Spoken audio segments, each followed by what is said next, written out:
What's up guys, welcome to the Moody channel. They're gonna take a look at the boss that got seized by the Mossworn, and we're gonna go there and see what hell's going on, and yeah, we're gonna fight them as well. Let's check it out.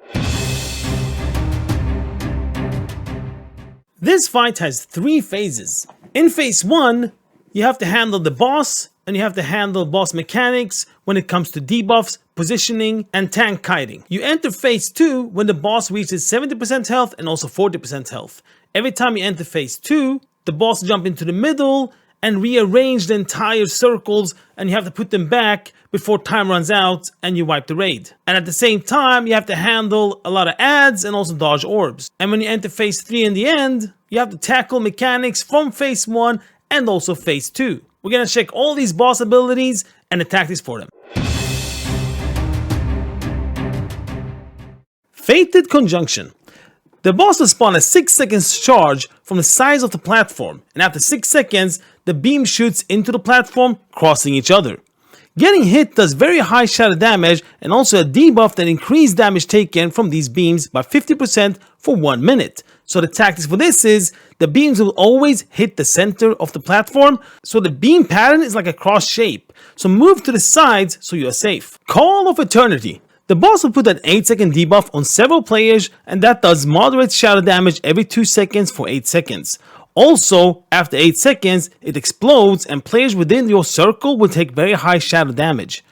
On heroic mode, the explosion also leaves an Echo of Eternity, which means that 8 seconds later, another explosion will happen, and this does very high shadow damage to any players within 20 yards. So the tactics for this is, move to the left side or the right side when you have the debuff, and raid, make sure that you're never on these sides. Invoke Destiny. Boss will put a debuff on the main tank. After 8 seconds, it will do high damage to all players. The further away you are though, the less damage you take. After these 8 seconds, an ad will also spawn, and this will fixate the tank, and the tank will take 75% increased damage until this ad is dead. If the ad reaches the tank, or if the ad gets full energy, it will erupt and put a debuff on all players, and this has high damage for 10 seconds. And when the ad is dead, it shatters into smaller ads as well that will hit players. So the tactics for this is, tank with a debuff runs away to the top side, and you tank swap. And when the ad spawns, you slow it in your DPS and focus kill it fast. The fixated tank must run away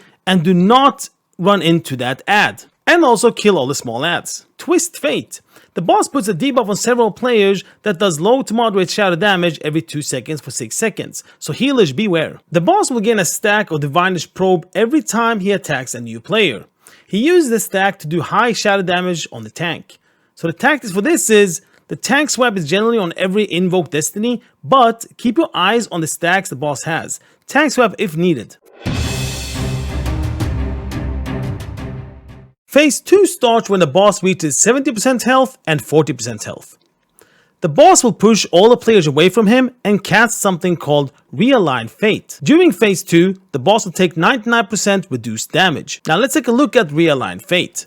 The platform has 6 circles. 1, 2, 3, 4, 5, and 6. The boss will move 4 out of these 6 circles from how they were aligned. Your job is to realign them. The 4 circles have 1 rune and 1 mark each. You have to move the rune so it lies on top of the mark.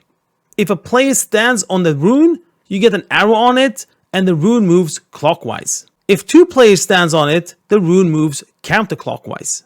You have 40 seconds to realign the circles or the entire raid dies. The circles that will be moved will be marked for 2 seconds before they start moving. So the tactics for this is, random players are selected to interact with the runes on phase 2. Mark all circles so it will be easier to do the callouts.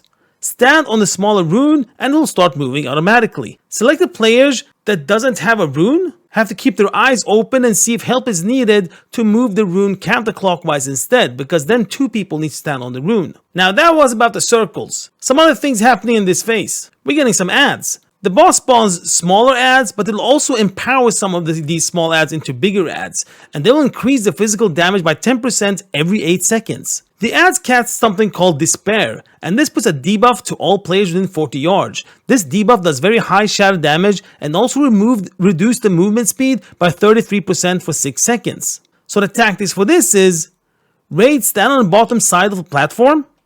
Tank must pull and bring all the adds to the bottom side of the platform. DPS surge, you have to AoE and nuke them down, and always interrupt the despair that the adds casts. Now you might think that's it when it comes to phase 2, but there's actually one more thing.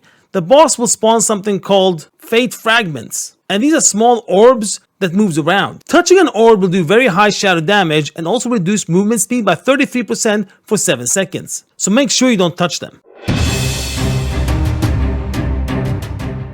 Phase 3 starts after you have entered Phase 2 the second time, meaning after Phase 2 when the boss has 40% health. During this phase, you will have the boss mechanics from Phase 1 and also the alignment of the runes.